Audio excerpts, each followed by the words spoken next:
Okay. हाँ जी, बोलिए रमेश भाई। मैं ध्रुव हूँ मुझे परिणति कर, बनी पूज्य परमात्मा। उसने सारे जग को बताया, परम पूज्य ध्रुव आत्मा। देखिए, हमें दोनों बातें मंजूर हैं। पूज्य लालचंद भाई की जी के प्रवचन में से जो कुछ आज अभी तक चर्चा आई है, हमने उसमें से 7-8 पॉइंट नोट किए हैं।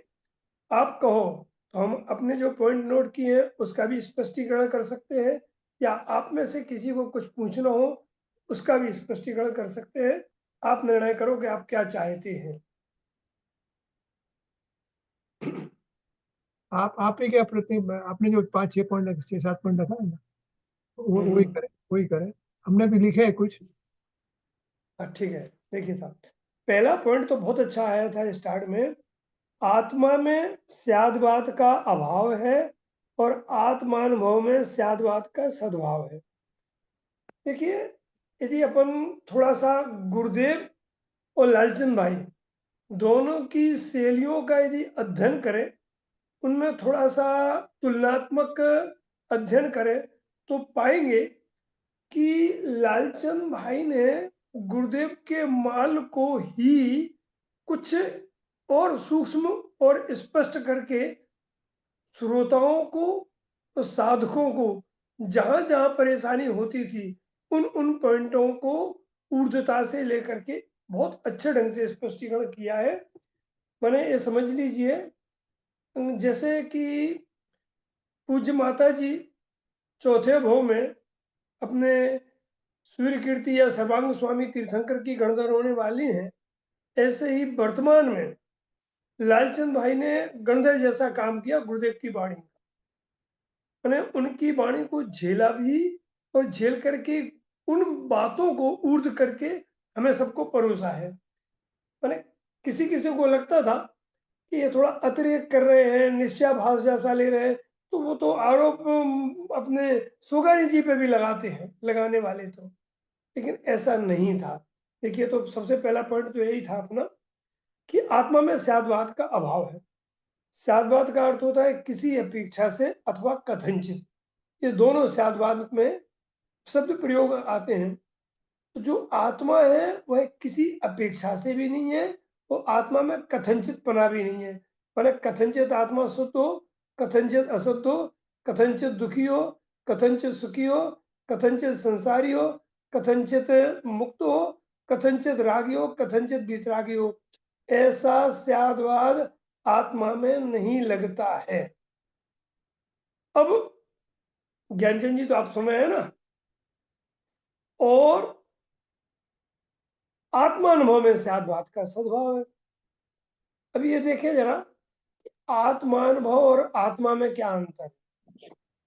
आत्मानुभव है चौथे गुणस्थान वाली से लेकर के और सिद्ध दशा तक की प्रक्रिया का नाम आत्मानुभव है। और आत्मा गुणस्थानातीत वस्तु है, उसमें ना तो चौथा गुणस्थान है और न सिद्ध दशा है, वो अनादि से सिद्ध है। जिसे कभी कभी कुछ विद्वानों ने कहा है, एक आदिनाथ के पंच कल्याणक है, लेकिन मैं तो अनादिनाथ हूँ। मेरे में कल्याणक होते ही नहीं है, क्योंकि मैं इतना कल्याण स्वरूप हूँ कि मुझे दर्शन करके, मेरी आरती उतार के मेरी भक्ति करती है, उस पर्यायों को भी कल्याणक कह दिया जाता है। इसलिए कल्याणकों का भी मैं जन्मदाता हूँ, ये कहो तो कोई अतिरेक नहीं है, पर्याय की मुख्यता की अपेक्षा से। क्योंकि वैसे तो मैं अकर्ता हूँ, अभोक्ता स्वभावी आत्मा हूँ। देखिए, तो अब जो आत्मानुभव में स्यादवाद का सद्भाव है, अपनी पूरी जिनवाणी स्यादवाद रूप, और पूरी जिनवाणी में एक ही उद्देश्य है कि जीव को मोक्ष मार्ग कैसे प्रकट हो। तो मोक्ष मार्ग तो स्यादवाद रूप है, अर्थात आत्मानुभव के समय में स्यादवाद का सद्भाव है, इसलिए जिनवाणी स्यादवाद रूप है। क्योंकि उसमें बताया ही गया है कि आत्मानुभव कैसे किया जाए। अब देखना जरा मैंने इस बात को, जिसमें स्यादभाव का अभाव है उसके आश्रय से स्यादभाव का जन्म होता है। माने जिस शक्कर में मिठास का अभाव है, ऐसी शक्कर को प्रयोग करने से, दूध में डालने से दूध मीठा हो जाता है। ऐसे कैसे बनेगा? तो यहाँ पे ये कहते हैं, आप थोड़ा समझना इस बात को, कि जो स्यादवाद का जन्म, एक तो ज्ञानी को स्यादवाद लागू होता है क्योंकि अज्ञानी के पास तो नए है ही नहीं। तो जो स्यादवाद का जन्म चौथे गुण स्थान में हुआ है, आत्मानुभव के काल में हुआ है, उस जीव ने निर्णय ये किया था कि मैं स्यादवाद से रहित आत्मा हूं। मैंने स्यादवाद का निषेध करने पर जो अनुभव प्रकट होता है उसमें स्यादवाद का जन्म होता है। समझना जरा है, मैं इस कंट्रोवर्सी को थोड़ा सा ध्यान से देखना। अर्थात क्या कहना चाहते हैं यहाँ पे पूज्य लाल सिंह भाई, कि जो जीव स्यादवाद का अति पक्ष रखते हैं, वो अपने को स्यादवादी ही मानते हैं, वह जीव कभी स्याद, उनके जीवन में स्यादवाद का जन्म नहीं हो सकता है। आचार्य सामंतदेव ने आत्ममीमांसा में एक कारिका लिखी है, वहां पे एक प्रश्न उठाया है, और ये प्रश्न हम आपसे भी करते हैं, कि किसी ने हमसे पूछा कि आप अनेकांती हो कि एकांती। ये प्रश्न हमने वहां भी उठाया था आपके गड़ाकोटा में, कई जगह भी हम जाते हैं। तो भारी जी ने भी से हमने सुना था, तो उस दिन बहुत अच्छा लगा था, उनके मुंह से पहली बार सुना था। तो एकाएक कुछ लोग ये कह देते हैं कि हम तो अनेकांती हैं क्योंकि अपने जन्म में अनेकांत में है। तो आचार्य सामंतदेव कहते हैं कि जो ये कहता है कि मैं अनेकांती हूं, वह भी एकांती ही है, क्योंकि तुमने अकेले अनेकांत को स्वीकार किया है ना। तो अनेकांत क्या एकांत नहीं है?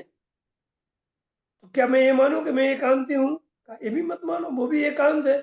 एकांत तो एकांत है ही, लेकिन अनेकांत मान, मैं अकेला अनेकांती हूं, ये मानना भी एकांत है। आप क्या माने? आप ही मानिए, मैं कथनचित अनेकांती हूं, कथनचित एकांती हूं। तो जब आपने कथनचित लगा के दोनों धर्मों को स्वीकार किया, तब आप सच्चे अनेकांती कहलाओगे। इसी प्रकार से यहाँ पे ये कहते हैं कि आप रमेश भाई, जी, मैं सर्वथा एकांती हूँ, वो हाँ, मानना भी एकांती है, लेकिन वो सम्यक एकांत में जाएगा ना? अभी नहीं जाएगा, अभी नहीं जाएगा, अच्छा अच्छा अभी नहीं जाएगा। अच्छा, तो स्यादवाद का जन्म होगा तब जाएगा। Okay okay okay okay. हाँ, देखिए, तो मैं एकांती है तो एकांत है ही, लेकिन मैं अनेकांती हूं, ये भी एकांत है। अब क्या करना है? कथनचित एकांती हूँ, कथनचित अनेकांती हूँ। अब इस बात को लालचंद भाई के इस बोल पे घटाए, प्रमाण की दृष्टि से देखा जाए तो मैं कथनचित स्यादवादी हूं और कथनचित स्यादवाद से रहित हूं। अब शुद्धने की दृष्टि से देखा जाए तो मेरे में स्यादवाद का अभाव है, और मन पर्याय आर्थिक शुद्धने की दृष्टि से देखा जाए, एक देश या सर्वदेश, तो मैं स्यादवाद का मेरे में सद्भाव है। क्यों? क्योंकि पर्याय में कथनचित शुद्धता अशुद्धता होती है, पर्याय में मुख्य गुण होता है, वस्तु में, मूल वस्तु में मुख्य गुण नहीं होता है। आप एक एकदम सरल उदाहरण है कि ब्रह्मचारी के लिए कौन सी लड़की पसंद और कौन सी लड़की नहीं पसंद करने का कोई अवसर है? क्योंकि उसने ब्रह्मचर्य व्रत ले रखा है भाई साहब। तो त्रिकाली धर्म ने ब्रह्मचर्य व्रत ले रखा है, अर्थात अनादि से वो अपर्णा मिरु ब्रह्मचारी है। उसके लिए जीवन में मुख्य गुण जैसी कोई व्यवस्था है ही नहीं। वो जितना है, जैसा है, जहां है, वो मुख्य ही है बस। और गुण उसकी दृष्टि में कुछ होते ही नहीं है, उसकी दुनिया में गुण करने लायक कोई है ही नहीं, क्योंकि पर्याय का अभाव है। आगे आएगा चर्चा हमने अगले पॉइंट में। इसलिए इस पॉइंट को इस दृष्टि से समझना, हम तो जो एक चिंतन आपको देना चाहते हैं कि जिसमें स्यादवाद का अभाव है उसकी दृष्टि से स्यादवाद का जन्म होता है। तो स्यादवाद का अभाव अर्थात जब स्यादवाद वाले के सामने दो धर्म खड़े होते हैं और आप अपनी दृष्टि में जब तक दो धर्मों को खड़ा रखोगे तो दृष्टि में तो दो धर्म आते नहीं है, दृष्टि तो एक को स्वीकार करती है, अर्थात ज्ञान में। अभी अरुण जी ने बहुत अच्छा लिया था कि ज्ञान द्रव्य पर्याय सबको जानता है, लेकिन वस्तु में पर्याय नहीं है, दृष्टि एक को ग्रहण करती है। तो बात ये चलती है यहाँ पर कि जिसमें स्यादवाद का अभाव है उसकी दृष्टि करने पर, अर्थात मेरी दुनिया में कोई स्यादवाद है ही नहीं, मैं स्यादवादी हूं ही नहीं, मैं तो एक गायक हूं, ऐसा जहां स्वीकार किया वहां स्यादवाद का जन्म हो गया, वहां अनेकांत का जन्म हो गया, वहां सम्यक दर्शन मोक्ष मार्ग का प्रकट हो गया। अर्थात अब ध्यान, हम कहाँ आपको ले चलना चाहते हैं, जब तक आपकी दृष्टि में के किसी भी कोने में पर्याय खड़ी रहेगी तब तक आप निर्विकल्प सम्यक दर्शन नहीं कर सकते, मोक्ष मार्ग नहीं कर सकते हो। पर्याय मात्र का मेरे माँ बाप, अर्थात मुझे मोक्ष मार्ग करना है, मुझे मोक्ष जाना है, ये सारी की सारी पर्याय को खड़ा रखना है, तो आप स्यादवाद का अपने में अभाव स्वीकार नहीं कर रहे हो, इसलिए आपको स्यादवाद का उदित आपके जीवन में नहीं हो रहा है। अब पूछे ज्ञानचंद जी, कुछ पूछ रहे थे आप? गायक में स्यादवाद कैसे बेटा? हाँ, गायक में स्यादवाद का अभाव है। वो और कैसे? किसमें? हाँ सुनिए, क्योंकि गायक एक अभेद अपरिणामी निष्क्रिय त्रिकाल शुद्ध और परम पारणामिक भाव रूप है, तो उसमें दो पना नहीं देखोगे ना, इसलिए 252 नंबर के कलश में तो राजमल जी ने लिया है, न द्रव्यन खंडामी, न क्षेत्रगन खंडामी, न कालीन खंडामी, न भावेन खंडामी, क्योंकि आप अगर उसमें गुण भेद भी देखोगे तो स्यादवाद को देख पाओगे, तो ना तो गुण भेद है उसमें, न प्रदेश भेद है, न काल भेद है, न क्षेत्र का भेद है, एक अभेद वस्तु है, इसलिए उसमें स्यादवाद नहीं है। स्यादवाद के विषय हमेशा दो होते हैं, जिसमें एक मुख्य किया जा सकता है, एक गुण किया जा सकता है। आप द्रव्य में से किसे गुण करोगे, बोलो? गुणों को गुण करोगे, प्रदेश को गुण करोगे, सब एक अभेद मिलके एक इकाई है, उसमें मुख्य गुण जैसी कोई व्यवस्था नहीं है। और एक और बात बता दें, चलो अच्छा प्रश्न आपने पूछा, मुख्य गुण करने का धर्म ज्ञान का है, श्रद्धान का नहीं। श्रद्धान का धर्म तो अपनत्व करने का है। तो दृष्टि के विषय में जब आपका जो अपनत्व है, गायक जिसपे अपनत्व देना है, वही एकमात्र नहीं रहेगा और दो खड़े रहेंगे, तब तक आप कभी दृष्टि निर्मल नहीं होगी। जब तक ज्ञान की प्रधानता रहेगी तब तक दृष्टि की प्रधानता नहीं हो पाएगी, और ज्ञान जब श्रद्धान प्रधान बन जाता है तो ज्ञान में निर्विकल्पता हो जाती है, अर्थात स्यादवाद का जन्म हो जाता है। चलिए, और कुछ जो पूछना हो तो इसी पॉइंट के बारे में आप लिख लीजिए, हमसे बाद में पूछिए। आप अगला पॉइंट हम लेना चाहते हैं, द्रव्य स्वभाव त्रिकाल परिणाम विरहित होने से परिणाम का कर्ता भोक्ता और ज्ञाता भी नहीं है। ये तीन चीज देखना है जरा। मैंने लालचंद भाई की शैली में जो पेनापन है, उस पेनापन को, तीक्ष्णता को, सूक्ष्मता को हमें पकड़ना होगा। अभी तक तो हम और आप पर्याय के कर्ता और भोक्ता नहीं है, इस पाठ में पक्के हुए थे, लेकिन भाई श्री यह सिद्ध करना चाहते हैं कि मैं पर्याय का ज्ञाता भी नहीं। आप कहोगे साहब पर्याय का ज्ञान नहीं रखेंगे, पर्याय का विवेक कैसे होगा? और पर्याय का जैसे विवेक नहीं है वो तो निश्चयभाषी कह रहेगा। तो जो विद्वान पर्याय के विवेक के नाम पर हमें पर्याय में ही खड़ा रखना चाहते हैं, वह हमें द्रव्य में जाने के दरवाजे बंद करने के लिए मीठा उपदेश देते हैं। लेकिन एक बार पर्याय मात्र का मेरे में अभाव है। देखिए, 4-5 दिन पहले हमने एक जीव की परिभाषा दी थी, जीव तत्व की, अपने सावधान सोचों में, जो ज्ञान दर्शन सुख आदि अनंत गुणों से संपन्न होने पर भी जानन क्रिया से शून्य है, उसे जीव तत्व कहते हैं। आप में से किस किसने उसको पढ़ा था? पढ़ा था कि नहीं पढ़ा था? मैंने पंडित जी फिर से हाँ, फिर से देखिए, चूंकि मैंने अपने रजनी अपने रजनी वो डालते हैं ना, बड़ौदा वाले स्टेटस हमारे, तो उसमें हमने डाला था अपने में, वो सभी कहते हैं हम पूरे मोनोग्राफ को डाल देते हैं। तो हम ये बताना चाहते थे उसमें कि ये वाला बोल है लालचंद भाई का, क्या कि मैं द्रव स्वभाव है त्रिकाल अपरिणामी परिणाम विरहित होने से वह परिणाम का कर्ता भोक्ता तो नहीं है, लेकिन परिणाम का ज्ञाता भी नहीं है। वो बात हमने वहां कोट की थी। एक विद्वान ने लिखा था कि आपने, मैं लिख के भेजा था, आपने तो ऐसी परिभाषा बता दी जीव की कि हमें आगम में कहीं मिली ही नहीं है। हमने भाई साहब आगम नहीं, आध्यात्म के हर एक शास्त्र के हर एक पन्ने पे ये लिखी है, लेकिन आपको पढ़ने की दृष्टि नहीं है। आप पढ़ने की दृष्टि जगाएंगे ना तो आपको सब समझ में आ जाएगा। कल पढ़ने की दृष्टि नहीं है अर्थात क्या? हमने कहा देखो कि एक बहन कोई खड़ी है, उसके बाजू में बेटा खड़ा है, उस बेटे को सर से पैर तक माँ ही दिखाई देगी, तो उसने बेटे का चश्मा लगा रखा है। पति को पत्नी ही दिखाई देगी। ऐसे ही यदि आप दृष्टि का चश्मा लगाओगे तो आत्मा पर्याय मात्र से रहित दिखाई देगा।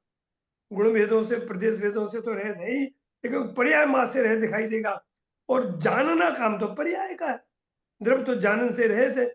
जानने की अनंत अमर्यादित शक्ति संपन्न होने पर भी जानने की क्रिया से शून्य, तो उसमें परिणाम नहीं है, वो निष्क्रिय है। यदि जानने की क्रिया की सत्ता सिद्ध करोगे तो दृष्टि का विषय नहीं रहे।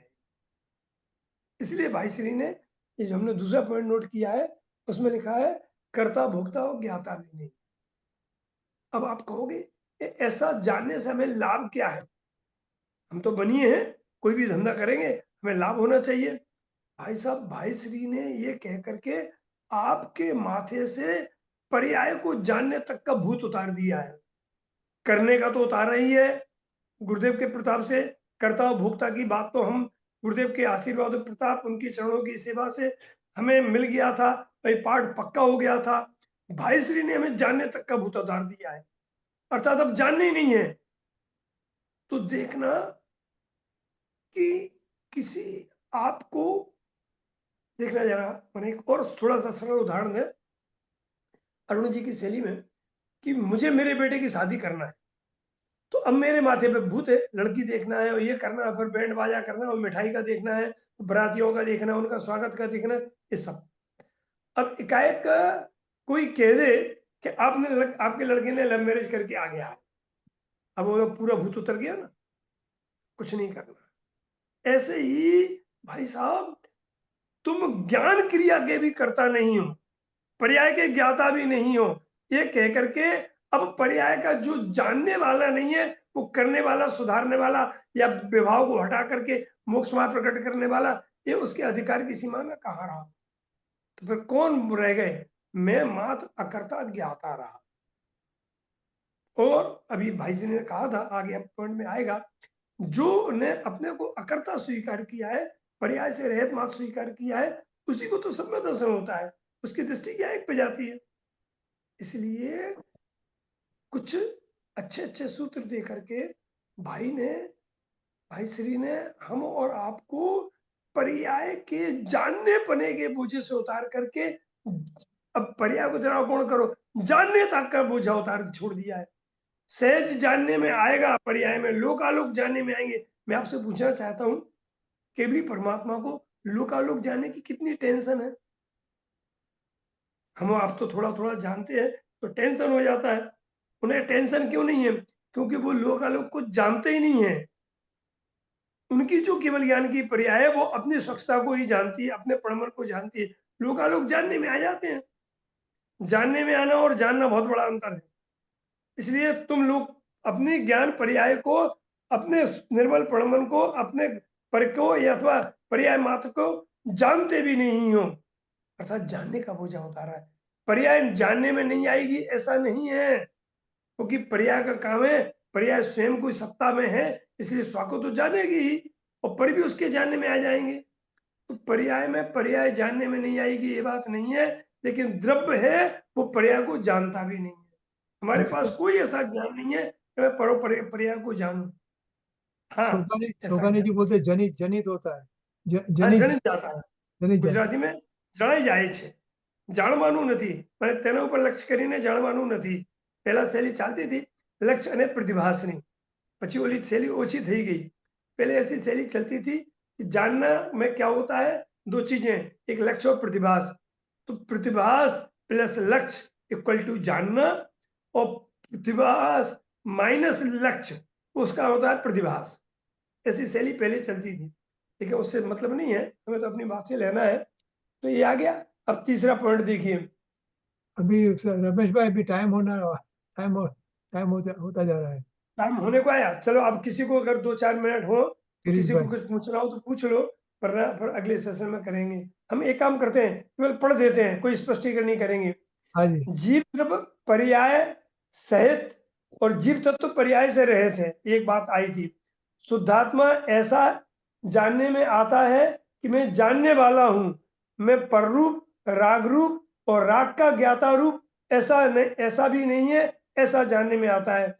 एक समय में भी परिणाम से सहित हुआ नहीं, त्रिकाल परिणाम से रहित रहा हूं।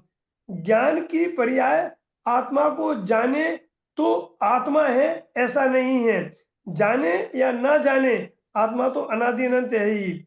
हमारा कभी नाश नहीं होगा, शरीर के बदल सकते हैं, परंतु मैं नहीं बदलता हूं।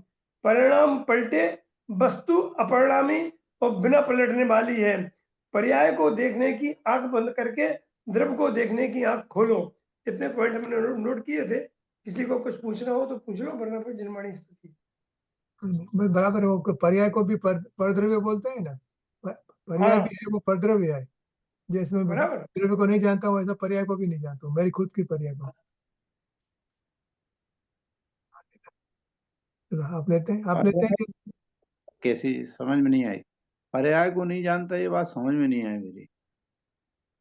अगली टाइम लेंगे। देखिए, हाँ सुनिए थे, अभी रजनी भाई ने जो कहा है उस पर आपने ध्यान दिया होगा कि आप सहज में परदप को तो स्वीकार करते हो कि परदप को नहीं जानते हैं। इसमें तो आपको तकलीफ नहीं है ज्ञानचंद जी। तो राग माने पर्याय भी तो परद्रव्य को कहा है आध्यात्म की दृष्टि से। यहाँ पर परद्रव्य का अर्थ परद्रव्य नहीं लेना, मेरा त्रिकाली ध्रुव तत्व नहीं है, इसके अलावा जितना भी है वो सब परद्रव्य है। ठीक है, इस अपेक्षा से राग माने पर्याय परद्रव्य होने से मैं पर्याय को जानने वाला भी नहीं, क्योंकि पर्याय को नहीं जानता हूं, क्योंकि मैं जानन क्रिया से सुन हूं ना। जीव तत्व तो जानन क्रिया से सुने तो ज्ञानचंद जी अभी पर्याय को जानेंगे तो जे जेनु होय ते तेज होय, सेठी काकी गाथा जो है ना, तो मैं पर्याय हो हाँ जाऊंगा। और मैं पर्याय को जानूंगा, मैं पर्याय हो जाऊंगा। और यहाँ हाँ, और यहाँ नियम सार की 50 गाथा में पर्याय को परद्रव्य क्यों कहा, उसका रीजन दिया है रमेश भाई, हाँ, हाँ। वो उसका खुलासा करो और ज्ञानचंद जी का समाधान हो जाएगा कि नियम सार की 50 गाथा में पर्याय को परद्रव्य क्यों कहा। देखो, मैं तो कही दो। पर्याय के लक्ष्य से नई पर्याय नहीं आती है, और पर्याय स्वयं में विनाशिक है और मैं अविनाशी हूँ, बराबर, इसलिए पर्याय परद्रव्य है। और एकदम बढ़िया। परद्रव्य के लक्ष्य से जैसे निर्मल पर्याय नहीं होती है, ऐसे पर्याय के लक्ष्य से भी निर्मल पर्याय नहीं होती है। तो जिसके लक्ष्य से निर्मल पर्याय नहीं हो वो सभी परद्रव्य। बहुत बात बहुत खत्म। बहुत बढ़िया। रमेश जी, मैं ऐसा कह सकता हूँ, पर्याय का जानना ज्ञान में प्रतिबिंबित होता है, उसका लक्ष्य नहीं है, जैसे परद्रव्य का लक्ष्य नहीं है। नहीं नहीं नहीं नहीं नहीं नहीं नहीं, बिल्कुल नहीं। मेरे त्रिकालीय ध्रुव में तो किसी का भी जानना नहीं होता है, ना पर का ना स्वा का, क्योंकि मैं द्र... ज्ञान से शून्य हूं ना। अभी हाँ, अभी बराबर है, द्रव्य की बात करेंगे। ये छठी ध्रुव गाथा ली, और ये से सुनिए, हाँ, जो छठी गाथा उन्होंने छठी गाथा में बताया है ना कि अग्नि है ज्ञान वो स्वरूप कोई को जलाती नहीं है, ज्ञान स्वरूप છે नहीं है और તે જાય पचाती ખરા જ ને अग्नि तो है बस। हाँ, वो ये छठी गाथा में ही दृष्टांत लिया है, तो वो ज्ञान में ही लगाने का। ज्ञान किसी को प्रकाशता नहीं है, ज्ञान किसी को वेदता नहीं है, पचवता नहीं है, और ज्ञान वो है वो किसी को प्रकाशता वेदता और जलाता नहीं है। राग को जलाने वाला ज्ञान नहीं है, ज्ञान प्रकाशता नहीं है, और ज्ञान ये तो कलंक है ज्ञान के ऊपर, अग्नि के ऊपर नहीं, कलंक है। ज्ञान को जानने वाला कहना ये तो ज्ञान का कलंक है। वो लिया बहन सुनो, की गाथा में लिया है। अरे जानने अभी वाला सुनो, नहीं है, जानने में आता है, ये कहना है। पर्याय में ज्ञान प्रतिबिंब होता है, ये कह रहा हूं। पर्याय में होता है, द्रव्य में थोड़ी होता है। द्रव्य में तो कोई पर्याय नहीं है, भिन्न करके बात कर रहे हैं ना अपन। हाँ नहीं ऐसा है ज्ञानचंद जी, जो जी आप पूछ रहे हो वो प्रमाण के द्रव्य की अपेक्षा से बात कर रहे हो, और यहाँ जो चर्चा चल रही है लालचंद भाई जिसको लेना चाहते हैं वो जीव तत्व की बात है, अर्थात शुद्धने की विषयभूत आत्मा की बात है।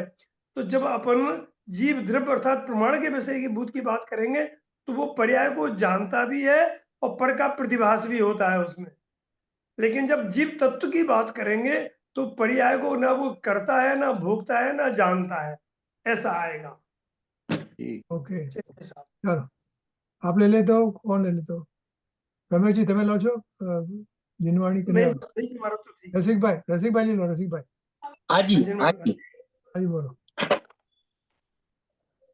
यद यद्वाद चटनय द्रव्य गुण पर्याय और प्रमाण का जड़ कर्म के तन बंध का और कर्म के अवसान का कर स्वरूप जग का जो किया उपकार रे उसके लिए जिनवाणी माँ को वंदना सत बार रे उसके लिए जिनवाणी माँ को वंदना सत बार रे जावाणी के ज्ञान से सूझे लोकालोक सोवाणी मस्तक नमु सदा दे तम जो। बोलिए शासन नायक बाल ब्रह्मचारी महावीर भगवान नो जय हो। जय हो। ओमकार दिव्य ध्वनि दातार विदेहनाथ श्री सिमंदरनाथ भगवान नो जय हो। जय हो। जिन मुखोद्भवात ओमकार दिव्य ध्वनि स्वरूप द्वादशांग में जिनवाणी मात नो जय हो। जय हो। जिनवाणी ना संदेशा लावनार कड़ीकार सर्वज्ञ आचार्य वर श्री कुंदकुंदाचार्य देव नो जय हो। जय हो। भरत क्षेत्र में कुंदकुंदाचार्य देव नु शासन चलावनार अध्यात्म युग प्रवर्तक जिनेन्द्र मार्ग प्रभावक जिनवाणी ना रहस्य उद्घाटक जिनेन्द्र मार्ग दाता परम तारणहार अनंत अनंत अनंत उपकारी कान गुरुदेव नो जय हो। पूज्य कान लाल नी अमृत वाणी नो जय हो। जय हो। स्वानुभव विभूषित प्रसन्न मूर्ति पूज्य भगवती मात नो जय हो। जय हो। धन्य एकावतारी पुरुष श्रीमद राजचंद्र ने मंगल मूर्ति एकावतारी निहाल भाई सोगानी नो जय हो। जय हो। परम वितराग परम पवित्र सत्य सनातन दिगंबर जैन धर्म नो जय हो। जयकार हो। सभी को सादर जय जिनेन्द्र। जय जयकार हो। जय जिनेन्द्र। रमेश भाई सादर जय जिनेन्द्र। जय जिनेन्द्र, जय जिनेन्द्र, जय जी रिकॉर्डिंग बंद कर दीजिए। स्वामी